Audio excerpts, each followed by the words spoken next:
I think quite simply, specialty coffee, what it means is good coffee. And the majority of coffee is still overwhelmingly bad. What is a coffee shop? What is it there for? It's to ultimately try and improve the quality of people's days. This is One-on-One, a Table for Two production. I am Antoine Abou-Samra. As a customer, you want to, and me as a customer, I want an experience. Otherwise, I'd stay at home and do it myself, right? Badly, but that's what we want. We want the experience, and that experience is social as well. But that social experience is entertainment in its very loose form. In every episode, I invite you to hear the stories of people in the world of food who are on a mission to protect the environment, defend their cultures, or fight for more social and economic justice. One-on-One will help you see the world in a different way. You're surrounded by people and you're feeling lonely in a sea of people because of the atomization of society. I think, quite simply, we have to spell out what we do and why we do it. I think we have to market ourselves as that. It's like as an anti-loneliness cure.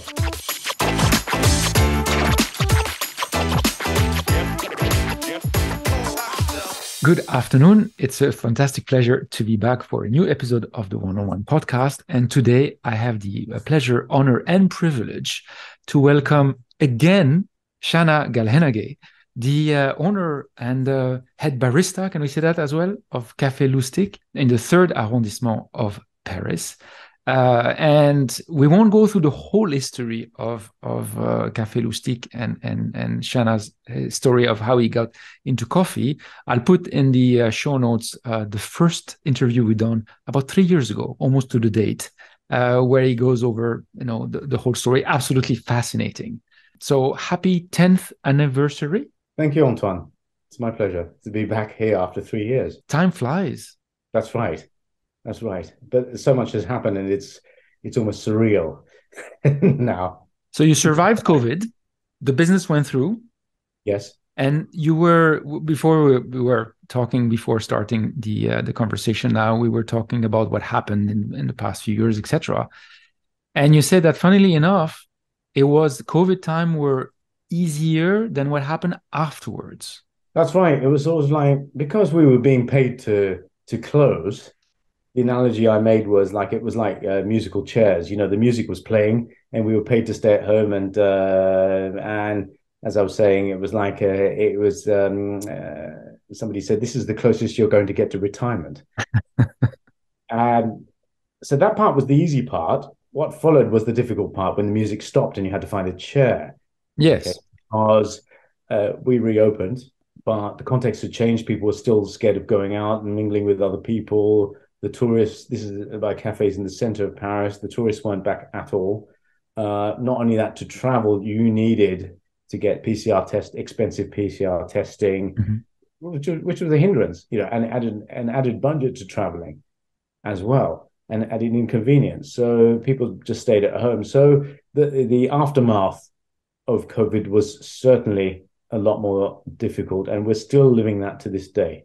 Yeah. So now basically the COVID thing is almost over. Now you have the strikes. That's business as usual. Okay. Yes, that's right. The permanent ferment, revolutionary ferment that we know and love in Paris and in France, which is, least we forget, the only Western country to have had a popular revolution and is in the blood of the people. And there's nothing, the national sport is permanent contestation with the government. Okay. So revolutionary ferment is the national sport. And during the striking days, how was business? Recently, it's been better during the strike days, ironically, for some unknown reason. But yeah, I mean, the strike days early on, I think we've had about 9 or 10 strike days this year. And the early ones, of course, they were sort of midwinter. They dropped off, but you shrug your shoulders. You lose money, you pick yourself up, and you dust yourself off, and you get on with it, because that's what entrepreneur life is. Okay, this is just there are things that happen like that, and you get through it. But recently, it's been getting better. People are better prepared, and this is compared to before COVID, the strikes that happened before then, which are 3.5 years ago. People are better prepared. They're home working or remote working or working on your computer and having meetings is far more established mm-hmm. again before the first lockdown. Zoom, as the meetings just become very, very normal. People have electric bikes now, a lot more, and a lot more mobility compared to 2019. So they're getting to work. They don't have to rely on the metro, for example. So these are some of the changes. So the strikes haven't affected us so much now. Have you seen the change in the people that were coming to the cafe? I think there's always a change. I think there's always a change, and it changes depending on the season as well. Now, if you like, the profile of the people coming now, the one major change is that we used to have a lot of work meetings between 5 and 6, and we used to close at 6. Mm-hmm. We close at 5:30 because those meetings are over. There's no face-to-face meetings; it's all done by Zoom. It seems like there's never 100% of the workforce at the office. So if they're having a meeting between 5 and 6 p.m., it's going to be at the office because it's going to be on Zoom. There's going to be those present plus the Zoom. Okay. That's the major change. As far as the tourists concerned to Paris right now, with the high dollar, the low euro, which is almost at parity, it's never been cheaper for Americans to visit France. And of course, France will remain a top destination. This past year, the profile of tourists has been, I would say, up to 90% have been American. Oh. And of course, they're getting Paris at a bargain. For example, if you pay $18 for a glass of wine in New York or San Francisco, and you're paying here, right? I mean, it's a no-brainer because, as I say, I really do think that Paris has the best quality and price of any major brand city in the world. There was something you were talking about, that the people are meeting less face-to-face and they are doing things over Zoom. Yeah. There's a big change in the social aspect of the interaction between people. You open a cafe, yes, very specifically. It has a specific term. It has a specific meaning. There's the social impact of what a cafe means. That cafe culture, do you think it's getting lost as we go through the years now? Good question. I don't think it's getting lost. No. I think human beings have a need to meet each other, relate to each other, connect to each other, and all that. But I think it's just becoming more infrequent for whatever reason. I think our lives are becoming more atomized now. Maybe we're going through an elliptical sort of path or a circle where, you have your meetings on Zoom, you date using an app, you don't go to the cinema anymore, you go to, you watch movies on your computer. You can even brew good coffee or better coffee at home now. Right? People have learned. But not as good as at Loustic. No, that's the thing. It's not. It's not as good, right? As a coffee shop, as a barista who's a trained professional to do it. Of course, people say that, but it's better than it was. It's better than Nespresso or something like that. But so I'm saying, I think all this is contributing to the atomization or the fragmentation or the inconsistency of patronage at coffee shops, and also working from home as well, because they're just physically just not there, right? But I think people have the need to connect. And I think people are realizing now that they have a need to connect, because I think loneliness is there for sure. What are your clients saying? That, we missed that experience when they come to the cafe and they say, we missed that. Is it something that they realize now, as you were saying, that there's something that is missing? I don't think anyone would openly admit it. And I've never heard the words. Mm. But as I say, Loustic is an amazing place for meeting people, because it's the way it's set up is like your living room, right? With like your drunken uncle, like running the show. But as I say, the beauty and the biggest success that Loustic has had as a coffee shop, apart from the quality of our offering, which I do think is easily top 10 or top 5 in Paris for as far as coffees and quick service goes, is the fact that people do turn their heads and they talk to each other, and we see this every other day.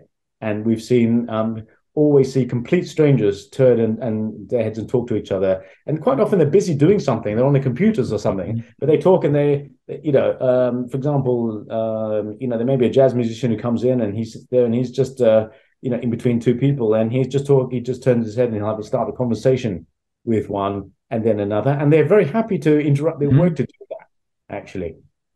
and and talk to people about about this and that, and then start a conversation on anything from Paris to jazz to to this subject about interaction as well.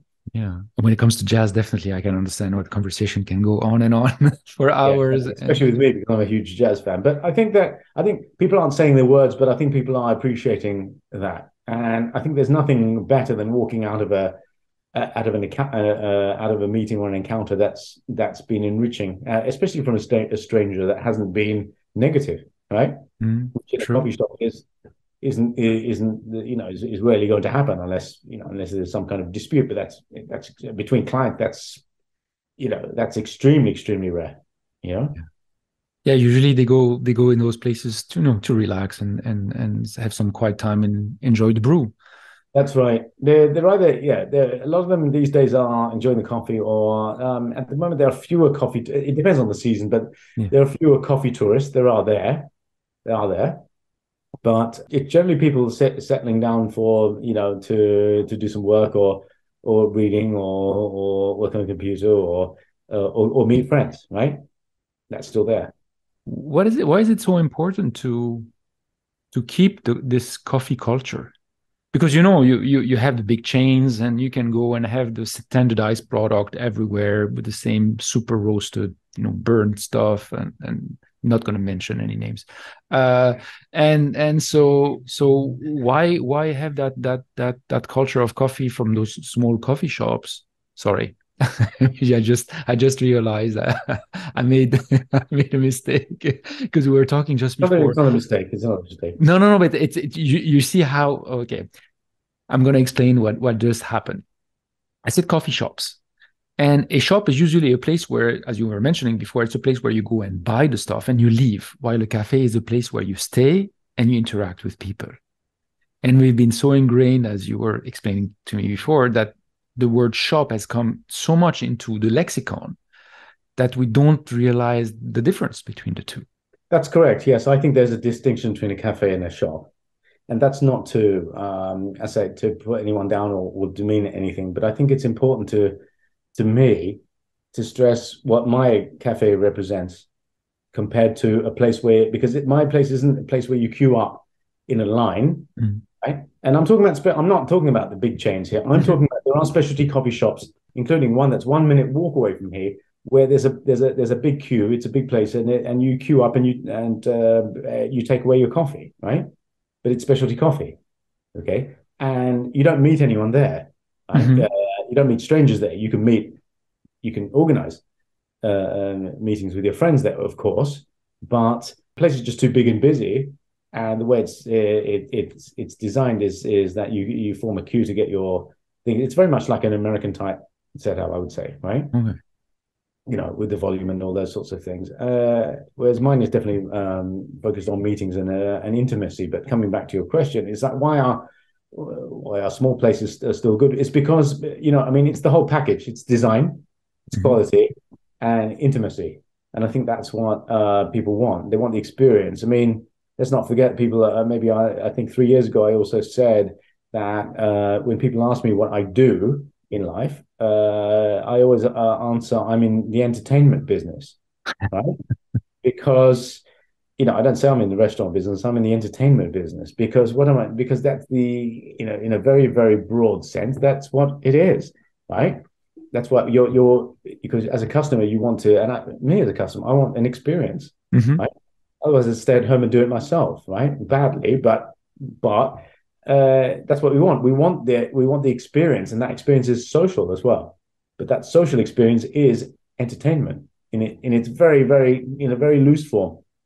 You want to be entertained by a fantastic experience. And so the people, this is what they're getting when they come and get I hope Café so. Loustic. I think another places, another intimate small places, and just seeing this, as I say, if you talk to somebody interesting, or you meet a good connection. Like there was the other day, there's a very good client of mine who's a handbag designer, and she met an artist from New York there, and they're going to do a future collaboration together. I mean, you walk out of a meeting feeling better than when you walked in. Definitely. On top of it, drinking coffee.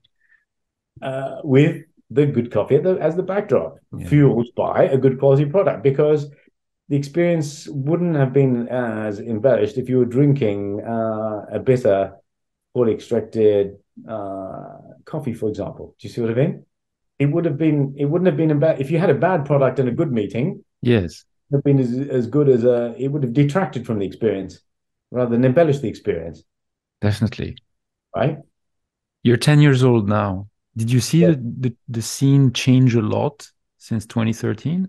Yes, yes. I mean, it hasn't been a boom time, but since COVID, we've seen a lot of investment and investors opening up specialty coffee chains in areas that were especially in the west of Paris and the left bank, that weren't served at all, right? Because the specialty coffee movement is emblematic of gentrification. Mm-hmm.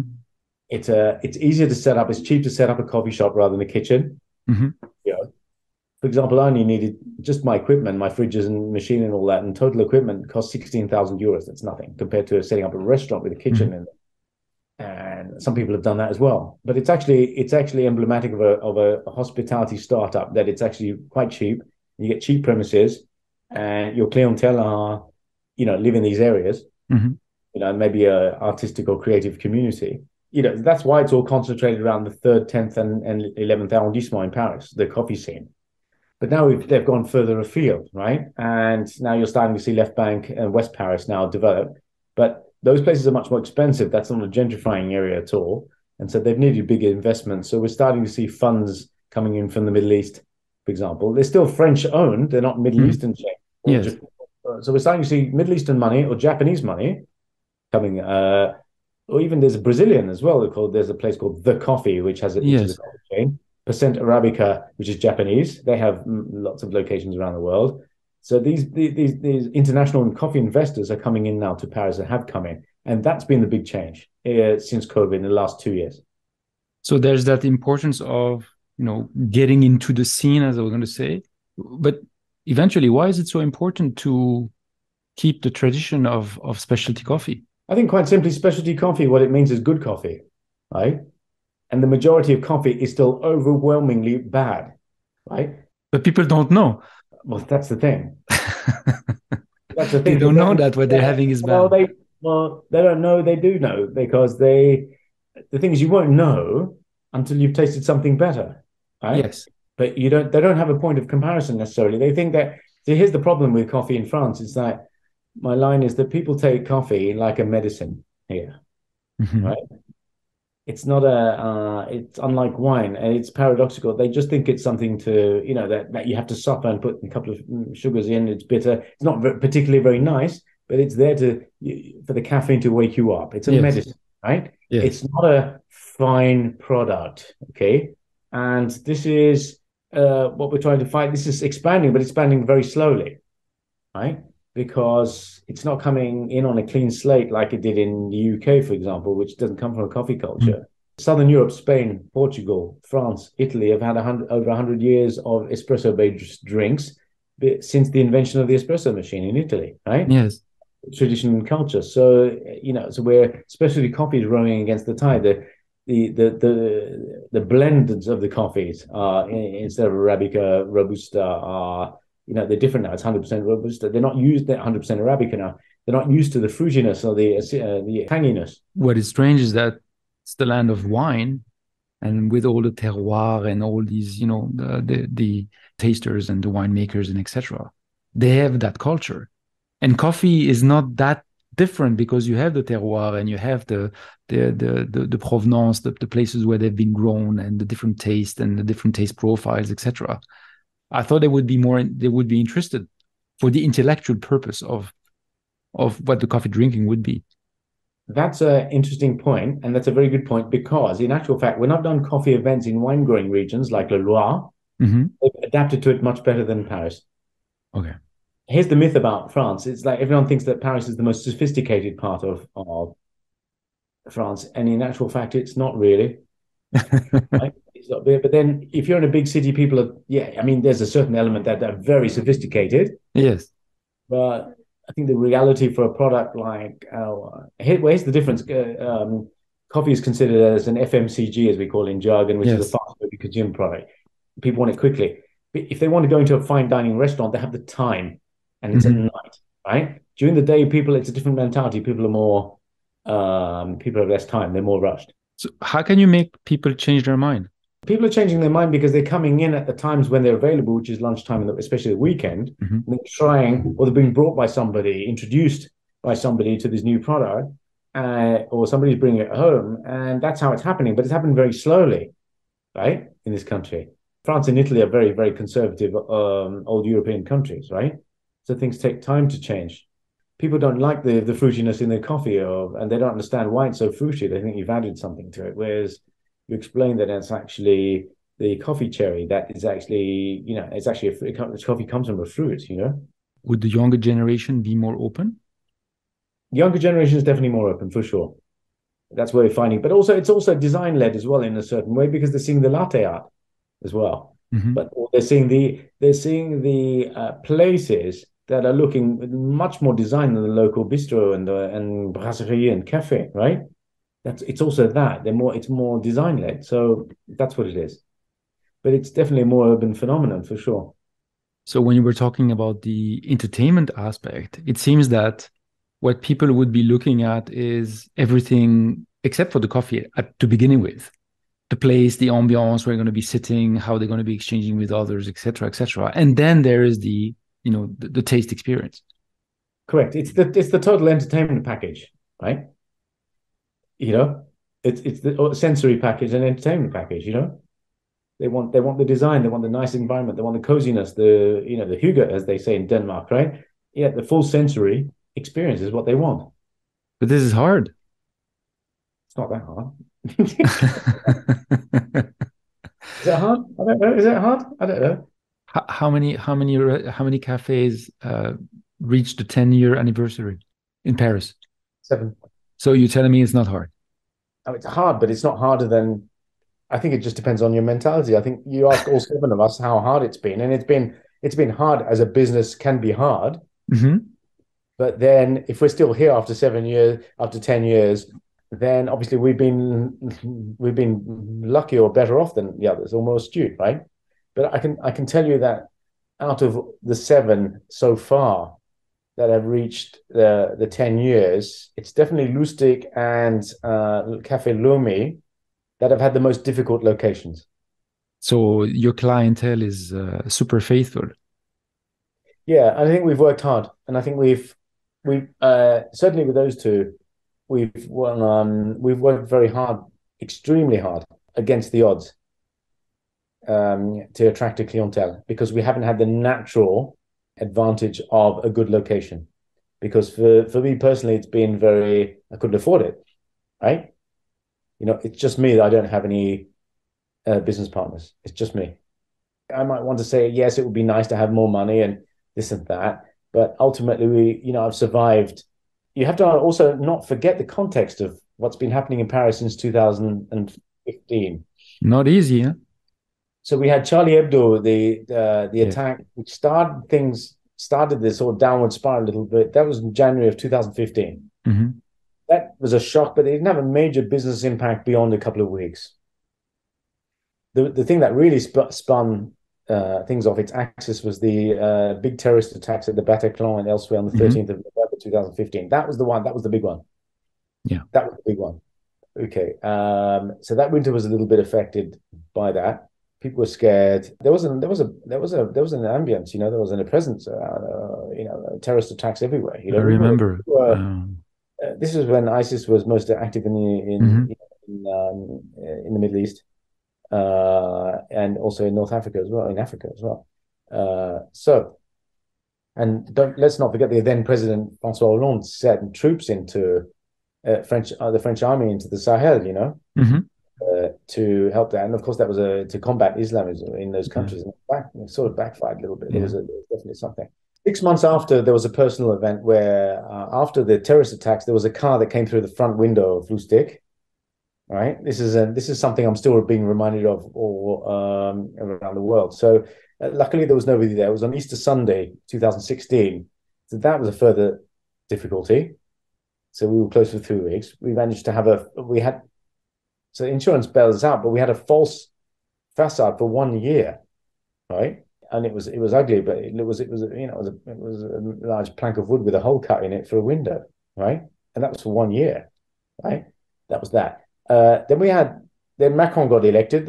And that year after he got elected, the 2017-18 was the best year ever for business. And that's when I set up Marseille. We all started new projects because of the optimism in the air. But then, of course, the following year, 2018, that came down with because of reforms and the strike started happening, which culminated in at the end of the year with the Gilets jaunes, the yellow movement with the petrol. And that's when things really hit the deck then again, and culminating in a 1 month blockade of the metro in December 2019. So it's 1 month without the metro, right? That was a big hit. December 19. And then March 20 was COVID and lockdown. So, I mean, it's been, and it's not just us, it's in Paris, it's everywhere, but we've had more social unrest in general in the last, since 15, so it's almost 8 years, right? Than I would say than many other countries, certainly in many Western countries, How do you keep on? You just have to master your costs. You have to advertise. You just have to keep your head down and work hard. And sometimes, you have to work 7 days a week. As simple as that. In September and October of 2020, so let's not forget this was 7 years after opening, right? I worked every single day of those 2 months before we got locked down again. Every single day, right? 60 days. And it had a personal toll on me. It cost my relationship at that time. But I made that sacrifice to keep the business afloat, which in turn had to, because I have a mortgage on my apartment as well. It made me prevent me from losing those two things. Let me start the question again. How do you keep on? I think as you can put, I'm a natural optimist. Okay. I love life. Life is beautiful, right? Life is good. I'm also, you have to remind yourself that I'm living I'm living a privileged life in a privileged country because the great majority of humanity, no matter how difficult it is here, it's nowhere near as difficult as it is elsewhere, right? It just isn't. This is something that annoys me a little bit about people when they start moaning about how difficult life is here. The difference that we have, and they need to realize, is that the difference between a poor country and a rich country, in general, not everyone has this, and I realize that, is that we have choice. We have the freedom to change our lives, or more than a peasant stuck in Pakistan, for example, right? We're living in pretty much slavery, you know what I mean? We have more options to change. I'm not saying it's easy. It's not easy. It's definitely not easy. But how do I keep on? Just because I have, I think, inner strength. I love my life. I love what I do. I love being a barista. I love I love the environment that I'm in. I love the social environment of what I do. So I think I'm lucky, and I think I have a survival instinct as well. Yeah, for sure. Have you ever asked yourself why you got into all of this? No, never. So if you were to ask yourself, I've never regretted it. It's not a question of regret. It's just there's a drive. You don't do what you do because I love what I do. Simple as that. And what is so enthralling in it? So let's not forget, Antoine, owning a business is to do with ego as well. It's your brand. It's you. It's an extension of you. It's a form of gratification, right? To see people coming in, and you're walking around and meeting people, and you're somebody in this microcosm. Do you see what I mean? This wasn't the guy who was working at a desk before that. Do you know what I mean? It's not the same thing. It's like you are somebody, and I think that's what it means to me. That's what I love it. That's what I love about it. What is your biggest joy in your work? My biggest joy is definitely meeting interesting people, meeting fascinating people for sure, around the world. Going to coffee conferences, meeting people like yourself, meeting customers who are interesting, as opposed to another workplace where you're all thrown together in an office. You have nothing in common. People are all very nice, but you have absolutely nothing in common, right? I think that's the difference. I think I have the much more opportunity to meet interesting people and make my life richer, travel to places, know about certain things that I would never have opportunities or things that I like to do that I would never have known had I not set up a business, right? Have the opportunity to visit, for example, coffee plantations, which I haven't done yet, but I will plan to do. For example, just get to know a little bit about life. I mean, know what's happening, restaurant openings, cultural openings, who's doing what in business, what's happening, contributing our little, I think our little drop to the scene in Paris. And let's not forget why are we here as well, right? Hmm. What is a coffee shop, right? What is it? What is it there for? Ultimately, it's to try and improve the quality of people's days. And you think it has an impact? Of course, of course. Yeah, yeah. That's why we have customers. And that's why we've been there for 10 years. We're in our own little way improving the quality of people's day through the beverages or the contact that they're having at the cafe. You were saying a bit earlier that people are connected all the time, and as we know, that the more connected we are, the more lonely we are. And cities are becoming places where that loneliness is, strangely, because there's so many people, but that loneliness is very prevalent. How can you change that approach to that social interaction? And what is the role of a Café Loustic, for instance, within how cities can now evolve? Because we've gone from a place where cities, you had your small neighborhoods, everybody was knowing everyone. You had all these little shops where people would go and talk to each other, etc., to a place that is much more structured, big chains, things fast, etc., etc. And now, is there something that's going to evolve from that? And if so, what would be the role of a Café Loustic within that? How a city can evolve, how Paris could evolve? I think we have to market ourselves in what we do, right? And I think, Mm-hmm. as you touched on correctly, there's this paradox in cities now where you're surrounded by people and you're feeling lonely in a sea of people, right? Because of the atomization of society. And I think quite simply, we have to spell out what we do and why we do it. I think we have to market ourselves as that. It's like as an anti-loneliness cure, as a social cure, we have to actually say the words because people aren't going to admit that they're lonely. People Mm-hmm. never admit they're lonely in Mm-hmm. public, right? It's seen as a weakness or a fault, right? And loneliness isn't having no friends because that's not what it is in this context. That's quite rare in a city where you have no friends unless unless you really don't have any friends. But loneliness is not being able to connect with people. That's what Mm-hmm. loneliness is, right? Mm-hmm. You might see the same people every day, but you might be dissatisfied.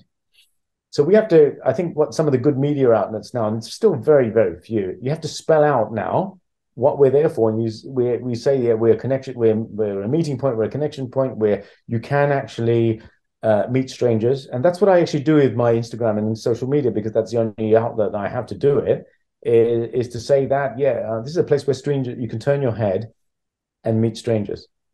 Only because I'm seeing the evidence every other day. Okay, so I think to answer your question, we have to spell it out. We have to actually say the words. That's Uh, very important. that's the only thing we can do. And I know that one or two magazine editors have started to do that now and talk about it. But it needs to be talked about. And I think that longevity will come from people waking up and admitting that they need to uh, stop being atomized and go back into being social. So important because at the end of the day, this is who we are. We're not made to be dealing with machines. Correct. I don't want to sound old school or something like that, but we're not made. They're great tools, but this is not the way we are made to live. I don't think we're reinventing or need. There's nothing that needs to be reinvented, right? Mm-hmm. Mm-hmm. When I hear about things like augmented reality, virtual reality, and all the artificial intelligence, first thing I think is, well, okay, cool, but what for?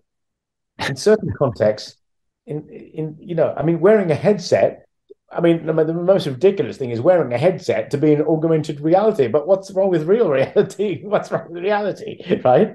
Without the headset. You know what I mean? It's just some people's technology minds are crazy. I mean, it's a sport to see how far you can go with that. Fine, but you know, to me, it doesn't serve any purpose. So I think as I said, we're not reinventing anything. It's not a hippie idea. We're human beings. We have needs. Mm-hmm. Sure. For some unknown reason, we're being estranged from those needs. And it's not. We don't need to reinvent new ways of connecting, right?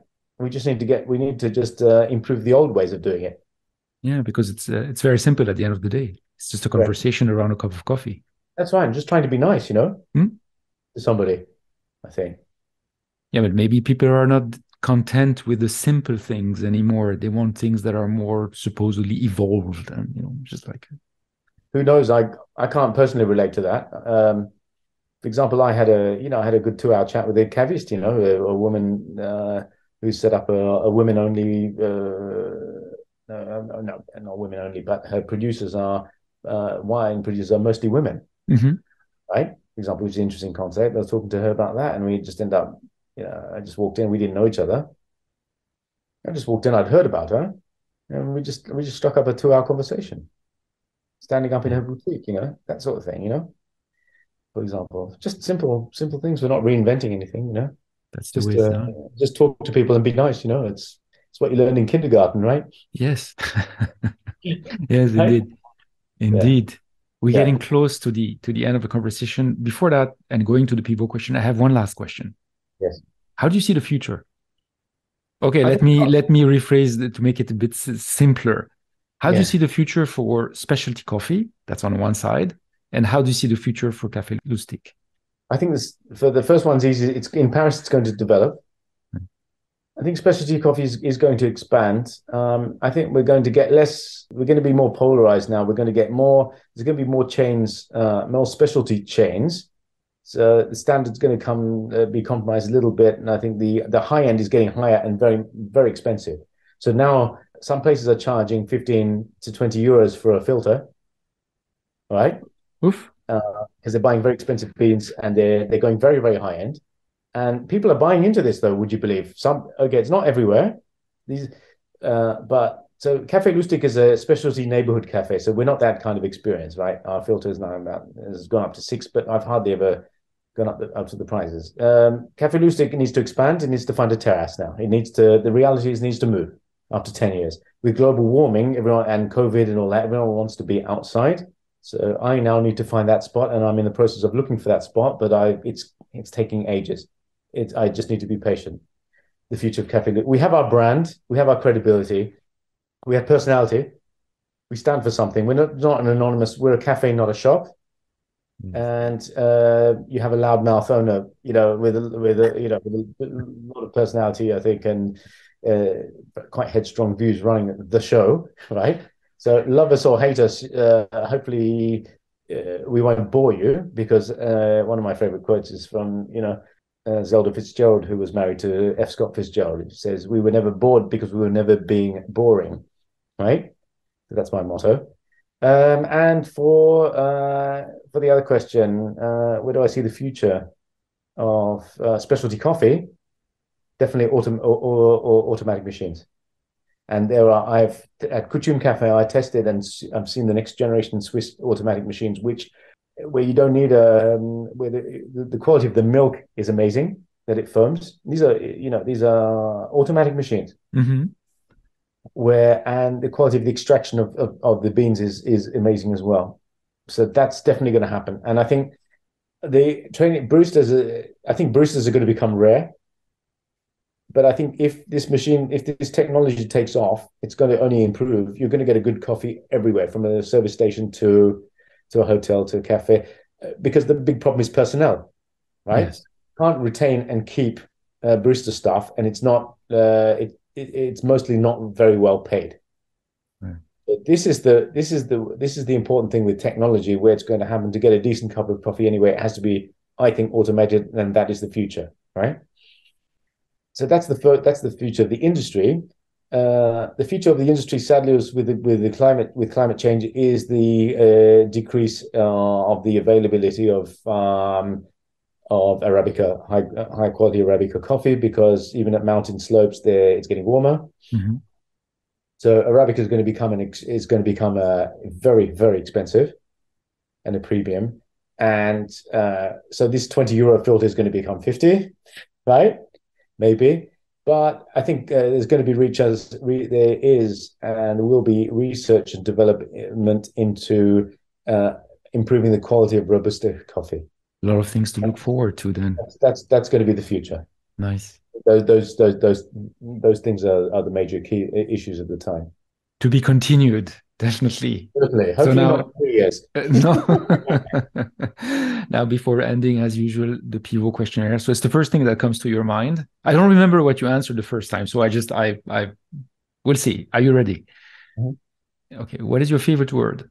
I remember the last time I answered this question. It was poufias, right? Which in French means somebody who's flapping around and being an idiot. Yes. Yeah, it's hard to translate actually, really. Yes. Yes. But it sounds as stupid as it is. Yes. Yeah? What's your least favorite word? Can I use 2 words? You can do whatever you want. Okay, flat white. Okay. It's an atrocious. I bitched about it on my blog as well. It's an atrocious way to name a coffee. Yes, it is. Me personally, it lacks class. I mean, I get. People take it personally, but it's nothing personal, especially Southern Hemisphere people. But they because because it comes from Australia and New Zealand, they're still disputing where it comes from. But especially in a place like Paris, which is old Europe as well. Yeah, it doesn't. I don't. Especially when it comes to flat white, it becomes Big Mac like Pulp Fiction. No. Okay. What's your favorite virtue? Loyalty. What's your favorite quality in a woman? Good question. I don't think it would change really from a woman to a man, really. In a person, it would be, I mean, honesty, I think I would say. Okay, so same thing for favorite quality in a man. It would be as a human rather than yeah. A woman it wouldn't change from being a romantic partner to just a friend to a gender type sort of thing. Yeah. Yes. So this one, what coffee, let's put it this way, what coffee would you use to describe yourself? Oh, the easiest thing to say would be Robusta. That's a bit vague. But that would be hard on myself. What coffee would I use to describe myself? I would say that I'd be a blend of yes. Equal parts Brazil and Panama. I'm really flattering myself with the Panama here because Panama has the nice, beautifully, I'm talking about the best Panama geisha, Hartmann Finger Hartmann estate, which, taste of frangipani is absolutely sublime class. Probably nothing I'm probably associated with the coarseness and the chocolatey richness of a very good Brazil. So a bit earthy, bit romantic. I think that would suit me as a tourist. But as I say, that's my self-image. I'm just flattering myself here. It's fine. You can flatter as much as you want. The Robusta. Yeah. What aroma or smell do you love? I love a smell of coffee, of course. Good coffee. Even bad coffee is okay. It can be okay if you're desperate. If you can pass the place, it's all right. I love the smell of jasmine, frangipani, floral smells. I love controversial. I love this. I love the smell of cigars because I smoke cigars. Okay.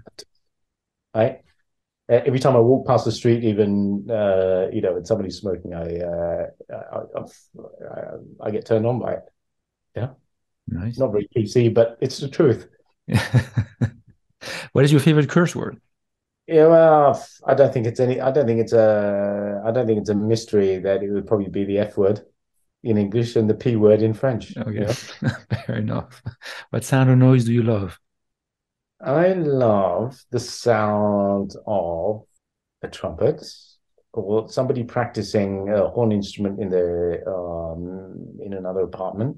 Yeah, but they're playing well, not learning. Yeah, I even practice. I don't know. I think anyone, if you get to hear somebody practice something like that, they're going to be okay. Is my experience, right? I love the sound of that. I love the sound of children laughing. Mhm. I love the sound of babies being tickled. I love kids, so I have a daughter as well. So I have, for example, things like that. I think you know a nice, sexy female voice. Especially a woman who's been smoking 20 cigarettes a day. I think that's pretty good. A I like raspy that sound. gravelly, raspy sound. Yeah. Kind of singer sound. I like I think I like these things, for What example. sound or noise do you hate? Well, right now, for example, the sound, the sirens of ambulances, for example. Hmm.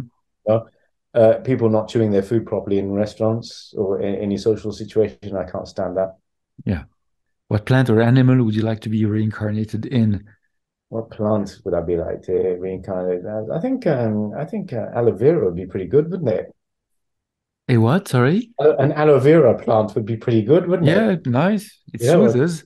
or a cactus. You know, you know. As an animal, I think it would have to be like a winged animal, like a bird. Because of the freedom. I mean, what a life. Yes. I think a bird would be a pretty charmed life. I mean, some people would say trees as well because they see a lot of things. Hmm. But no, but that's a passive way of looking at things. So I'd have to be opposite of a tree. I'd have to be a bird for sure. And last, if heaven exists, what would you like to hear God say when you arrive at the pearly gates? Your coffee's ready. Channa Galhenage, thank you so much. Thank you so much, Antoine. It's been my pleasure.